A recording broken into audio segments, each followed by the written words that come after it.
আজকের হচ্ছে 8th of December এবং আজকের আমরা কিন্তু বেরিয়ে পড়েছি এবং সকাল সকাল কাঞ্চনজঙ্ঘার দর্শন করে এবং আজকের আমরা পেলিং থেকে কিন্তু রওনা দেব এবং আজকের আমাদের উদ্দেশ্য এবং গন্তব্যস্থল হচ্ছে গ্যাংটক।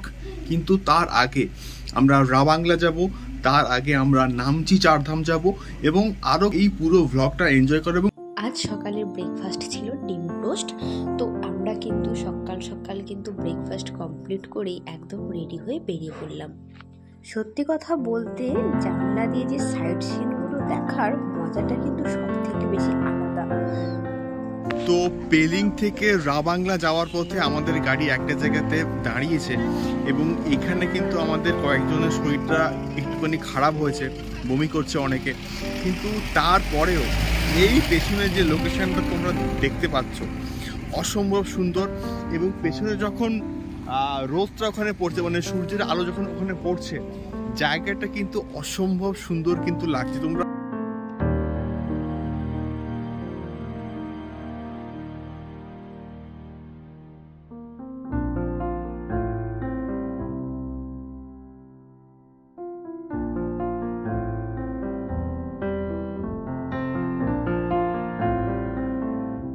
তো ফাইনালি আমরা কিন্তু চলে এসেছি রাবাংলাতে এবং রাবাংলা বুদ্ধা পার্কে। তোমরা দেখো ওই দিকে আছে রাবাংলা বুদ্ধা পার্ক এবং এই জায়গাটা কিন্তু অল্টিটিউড অনেকটাই বেশি এবং আমরা কিন্তু ছিলাম পেলিংয়ে এবং পেলিংয়ের যা অল্টিটিউড ছিল প্রায় 7600, কিন্তু এখানে রাবাংলাতে কিন্তু এখানকার অল্টিটিউড হচ্ছে প্রায় 8000 ফিট। সো এখানে প্রচণ্ড ঠান্ডা এবং মাঝে মধ্যে কিন্তু মেঘ ক্রস করছে আমাদের থ্রু দিয়ে। ওভারঅল দারুণ লাগছে জায়গাটা। এবং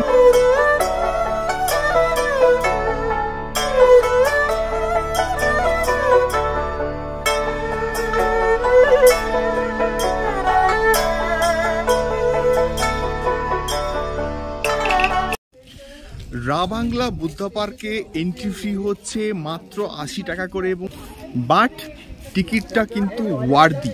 তার কারণটা হচ্ছে এইটা হচ্ছে ব্যাকগ্রাউন্ড এবং এইটা হচ্ছে দারুণ একটা জায়গা। আমি 360 ডিগ্রি ভিউ তোমাদের সঙ্গে শেয়ার করব, তোমরা অবশ্যই দেখো এবং তার সঙ্গে সঙ্গে প্রচুর কিন্তু সিনেমাটিক শট থাকবে এবং এখানে অনেক রকম কিন্তু বন্ধুরা রাইডও কিন্তু আছে। তো সব মিলিয়ে এই বুদ্ধা পার্কটা, মানে তোমরা পেলিংয়ে আসলে অবশ্যই এই বুদ্ধা পার্কটা কিন্তু অবশ্যই দেখো। এটা it's a must watch place.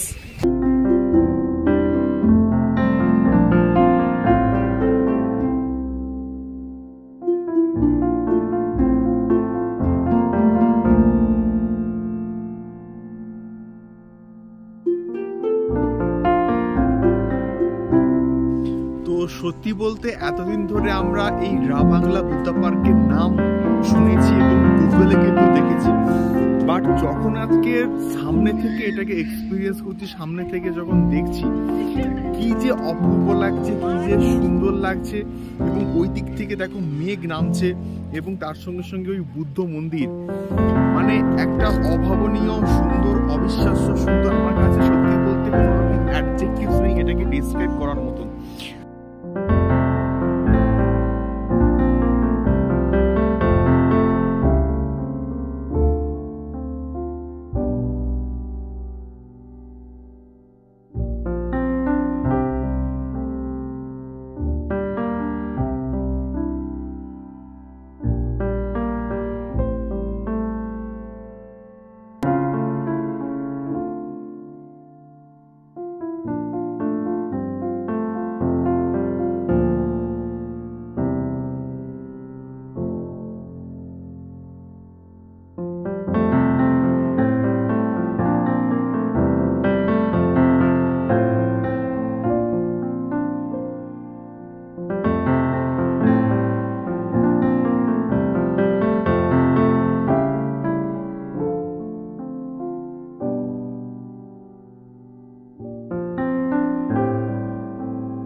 সত্যি বলতে মন্দিরের ভেতরে কিন্তু একদমই ক্যামেরা অ্যালাউড নয়, তো সেই জন্য কিন্তু মন্দিরের ভেতরকার ছবি বা কোনো রকম ভিডিও কিন্তু আমি করতে পারিনি। সো এক্সট্রিমলি সরি, বাট আমি একটা এক্সপিরিয়েন্স শেয়ার করছি। মানে স্বর্গ যাকে বলে, অসম্ভব সুন্দর কারুকার্য, অসম্ভব সুন্দর সৌন্দর্য, বিউটিফুল। মানে আমার সত্যি বলতে কোনো রকম অ্যাডজেক্টিভস নেই এটাকে শেয়ার করার মতো। মানে অপরূপ সুন্দর একটা দৃশ্য, এবং মন্দিরের যে ভেতরকার যেভাবে ওটাকে ডিজাইন করেছে এবং তার সঙ্গে সঙ্গে বুদ্ধ মূর্তি, দারুণ লাগে। তো আমরা কিন্তু এখন বাংলা থেকে বেরিয়ে যাব, কারণ আমাদের এখন যেতে হবে চারধামে। তো এই দৃশ্যটা কেমন লাগছে বলো তোমাদেরকে, আমাদের কাছে কোনো ভাষা নেই। বাংলা বুদ্ধা পার্কের ভিডিও এখানেই শেষ করছি। আমাদের এখন গন্তব্যস্থল চারধাম। তো আমরা যেতে থাকি চারধামে, আর তোমরা পুরো ভিডিওটা এনজয় করো। কেমন লাগলো ভিডিওটা সেটা কিন্তু তোমরা অবশ্যই কমেন্ট করে জানিও। আর দেখা হচ্ছে তোমাদের সঙ্গে চারধামে গিয়ে। টাটা।